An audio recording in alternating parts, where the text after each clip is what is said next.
Alright guys, this is the video that's gonna show you how to build a project that's gonna get you paid. So get your ass from your crusty chair and let's get into it. Alright, so I have broken down this process into a couple of tasks. Okay, the first one is problem finding, because you need a problem to solve. You don't need an idea, right? Everyone is looking for an idea to create the next billion-dollar startup, the next billion-dollar, I don't know, Facebook, Instagram. You don't need to think like that. That's the wrong way of thinking. In fact, what you want to do is find a small problem that you can solve. If you cannot find the problem, that's okay. I'm going to give you an example, then I'm going to show you where to steal problems from, okay? Then we have documentation, because we need to know what we will be doing over the next couple of months, because it's going to be a long process. It's going to be a process where you have to build a lot rather than you have to learn a lot, okay? And then we have the actual development, and I'm going to walk you through what you have to do and what not. And it's gonna be pretty sick. I'm actually pretty excited about this video, because I'm gonna share with you a simple process, a simple framework that you can apply right away, and then you'll see that by the end of it, if you actually follow every single step, you'll actually be successful with this, and you won't be a lame dude like these guys here that are struggling, you know, to get interviews. They've been applying for the past 2-3 years. They never had an opportunity to even speak with a recruiter because their projects are super lame. They didn't watch this video. They are not part of my community here on YouTube or my free community, which you can access by clicking the second link in the description, or they're not part of my mentorship program. So they're doing just bullshit projects like this one. Really? That's what you're going to do in 2024? This is unbelievable, but this is the state of junior developers nowadays. They are ultra lame, not just lame, but you know what they are good at? They are good at complaining. They are good at bitching on the internet about how unfair the world is to them. Don't be that dude. I'm gonna show you how to be an absolute savage. First thing that we need to tackle is the problem finding aspect of this course. Everyone is looking for an idea, right? It's not like you are going to find an idea by walking down the street and then a pigeon is gonna shit in your head and you'll be like, oh wow, this is gonna be amazing. No, it doesn't work like that.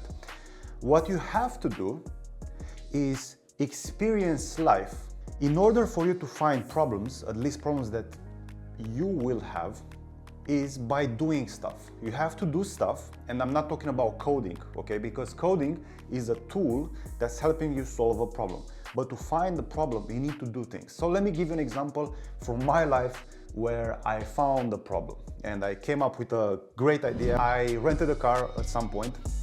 I think it was like 4 years ago, and it was like a drop-top car, right? So it was a BMW Z4. I remember I was having so much fun with it. I rented that car for like 2 days, and it was amazing to drive with the roof down, right? You feel the wind going through your hair, and then you feel like a total G, right? And I remember I was supposed to come home with it, and there was this sign that was saying, hey, decrease your speed, you should be driving with maximum 30 kilometers an hour because the road is in construction, blah, blah, blah. I'm Romanian. I didn't listen to it, and I floored it, right, when I saw that sign. And what happened, I literally flew with the car for like 10 meters. I smacked the car. Then I obviously panicked because I should have looked at the sign. I didn't. I took like 5 minutes to chill because it was a pretty scary moment for me. And I got out of the car, I opened the door, I got off of the car, and then I started looking underneath to see if I, destroyed the oil bay, or if I messed up the engine, or if anything was messed up under me, right? And lucky for me, nothing got. But the owner of the car, which gave me the car, had no idea what I just did. A couple of weeks after that, I was thinking, what if there is a way to track how a driver drives a car, and based on that driving, you would assign a rating to that driver, and then the price would be either smaller or higher depending on the driver's abilities, okay? And then this rating would be able to be shared across all renting companies and whatnot. And yeah, that was my idea, right?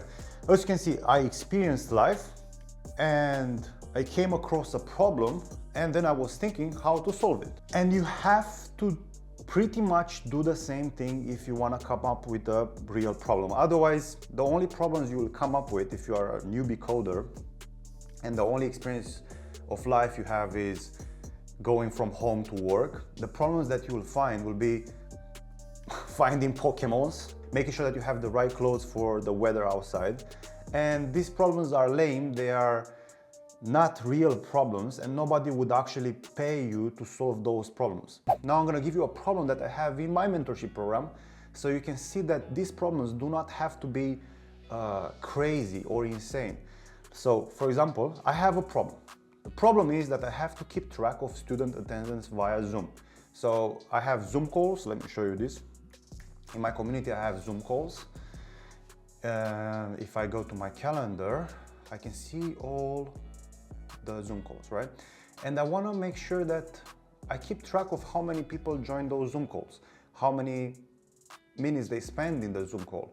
I want to maybe figure out how much time each student speaks, because then later I could probably correlate the posts that are made in school. Like for example, if I go in my community and if I go to code review, I can see all these people that are posting stuff, right? And I want to figure out, okay, how many times each student posted before they finished a specific challenge, right? Or how many posts they need to make in order to go from one app to another, and so on and so forth. Because I'm pretty sure there is a correlation between how many posts or how much activity a student has. There is a correlation between that and their success rate. So if I can figure that out, then I can say to people, hey, the more you post, the more you do this, the more you do that, the higher the chance of you succeeding is, right? So I'm gonna encourage them in that way. So these are some problems that I have and I cannot solve. I mean, I could solve, but I don't have time to solve them. But I just want to give you an insight into how this problem solving works, or like problem finding actually.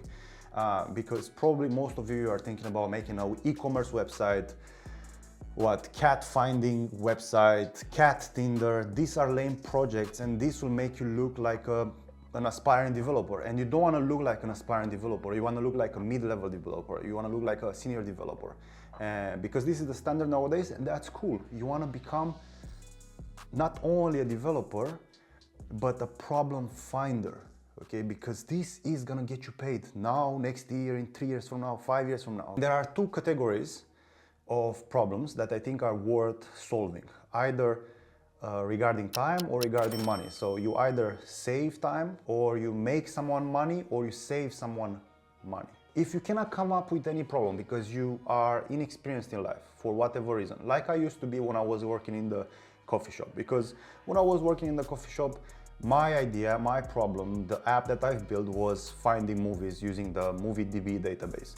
But now that project is outdated, is useless, is lame, is silly, right? Don't create projects that used to work in 2015, because these types of projects are extra lame, right? Let's just be honest. Like, my students are making this just to learn, not to put them in their portfolio. This is disappointing. Let's just be honest for one moment, okay?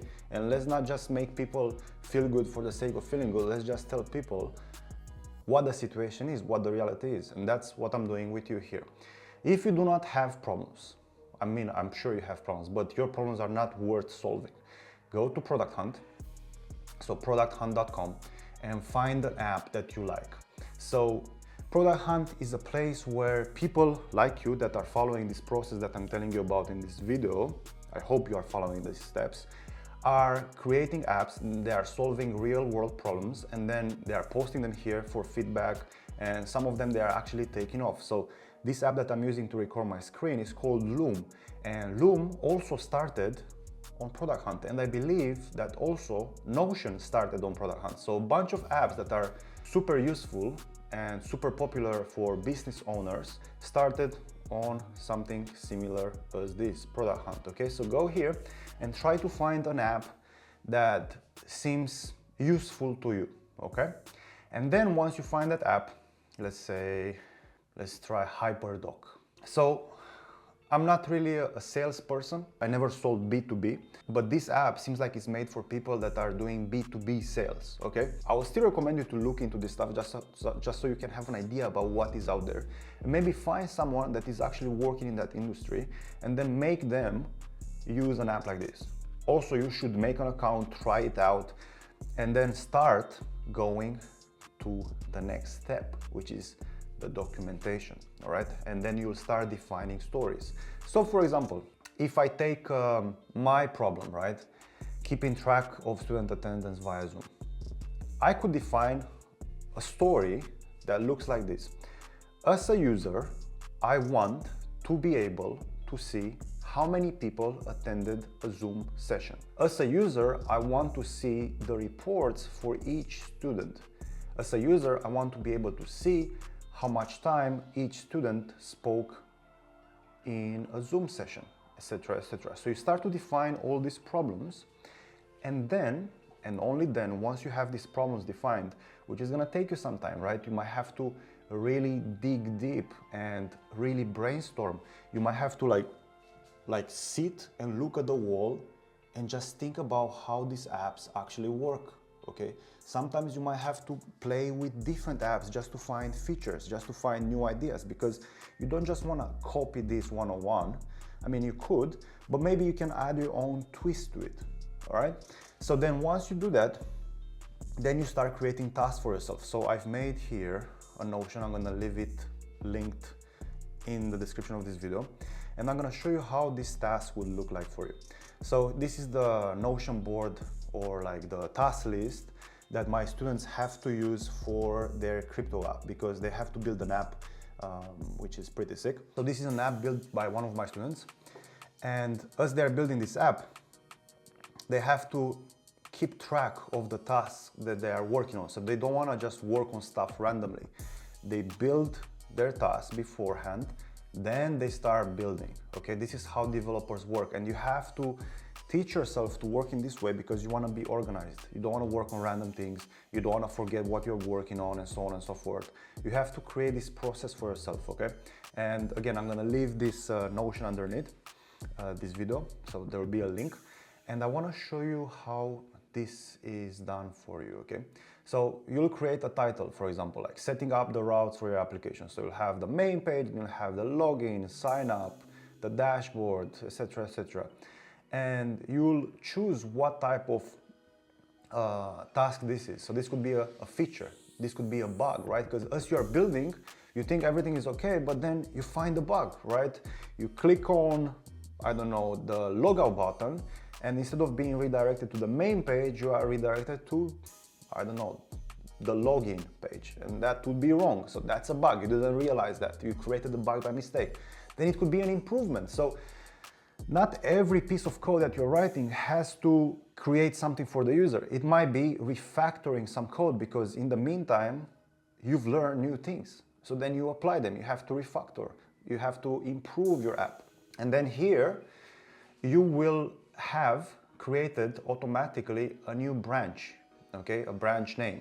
In this case, it's called feature/setup routes. If I change this to bug, I'm gonna have bug/setup routes. So I have created this automatically for you, because if a developer will actually see your code and the way you've been using branches and this system of keeping track of everything and having tasks and whatnot, they will be utterly impressed, because no junior does this, only professionals do this. Git checkout B, blah, blah, blah. This is gonna create the branch name for you automatically. So you just copy this and then you drop it in your terminal and it's gonna do it for you. I pretty much did all the work for you. Then you have initial points, like how difficult this is, could be from 1 to 10. And then once you finish it, then you can reassign some points just so you can see if you were underestimating the difficulty of each task, because this is gonna help you if you're working in a Scrum-like environment where you need to be able to identify how difficult a task will be. So this is part of you getting experience, okay? And the way to get experience is by being exposed to the same thing over and over. This is what juniors don't understand. They come into this, they build a Pokemon app, a weather app, an e-commerce website for a couple of weeks. They think they are geniuses, and then they go into the job market for like 2-3 years, they get no responses back, and then they blame the job market. This was the case last year, 2 years ago, 3 years ago. Even I was doing the same thing. I had nothing in my portfolio and I was saying, oh, it's so hard to get a dev job, blah, blah, blah. It's not like that. It's not like that. The truth is you have no value. But if you do this thing that I'm telling you in here, you'll actually have value and people will want to hire you, okay? This is how it works. It's as simple as that. If you do not believe me, that's okay. Don't. Do your own thing and see how far you can get by yourself. I'm pretty sure you won't get far. Let's talk about the development part, okay? So you need to first choose the right tech stack. There is no right or wrong. I actually made a video about finding what people want, and I think I'm gonna link it somewhere here. But if you don't wanna watch that video, I'm gonna tell you the tech stack that I'm using in my mentorship program. So it's Next.js, which means you need to learn some React. Then we have Node as a backend technology because we'll need a server. Then we have MongoDB as a database. It's fairly easy to get started with it. Then we have Express, and then we have TypeScript. If you know this, and let's add also Tailwind because everyone talks about it, and it's pretty cool even though I used to be a hater when it comes to Tailwind.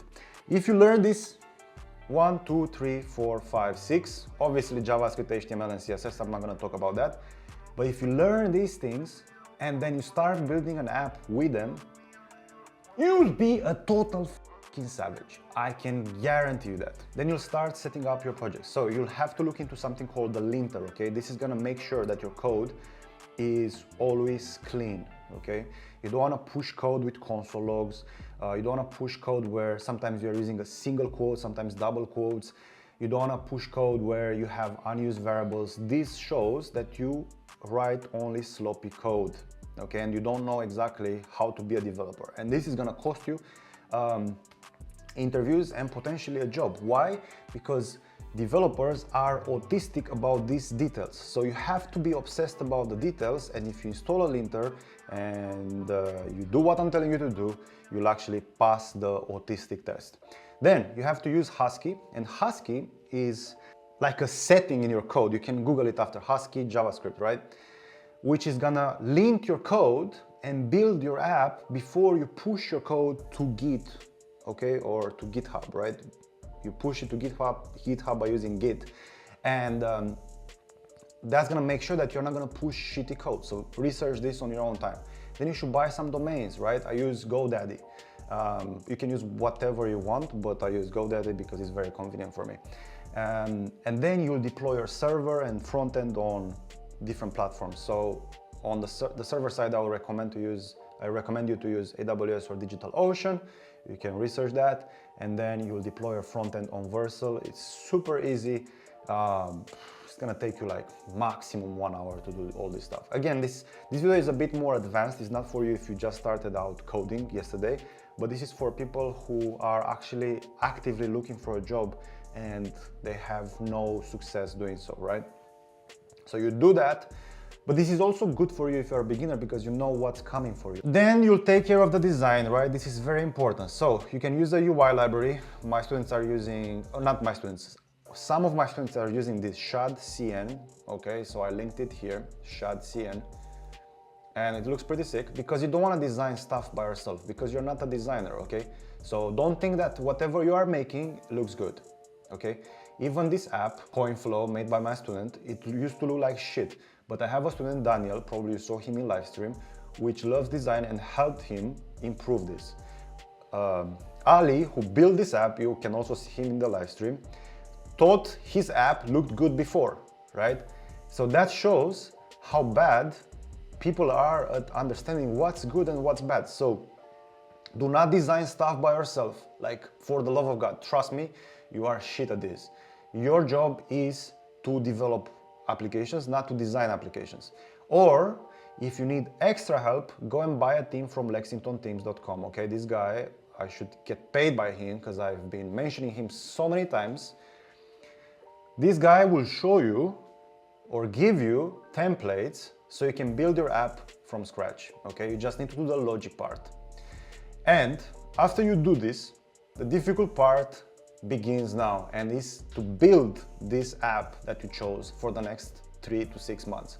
This is the difficult part. This is like relatively easy. You can do this in 1 day max, right? This is the difficult part, to build for a few months. And I want to talk about this concept of the infinite game. So the infinite game talks about this idea of doing something that doesn't have a limit. So for example, if you play a football game, right, there is a limit. You can only play 90 minutes and the season has, I don't know, 12 games. After that, that's it, it's done. But getting good at jiu-jitsu, for example, it's an infinite game because you can always get better. Same with football, like as a football player, you can always get better, but the football game, it's a finite game. And same with coding. You are never good enough to stop. I got myself a Fanatec wheel and I have like a Formula 1 simulator set up. And the reason why I got it is because that is an infinite game. I can learn how to get better forever. I can learn how to brake better forever, how to accelerate better forever, how to take corners better forever. I love infinite games because there is no stop to them. And with coding, it's exactly the same.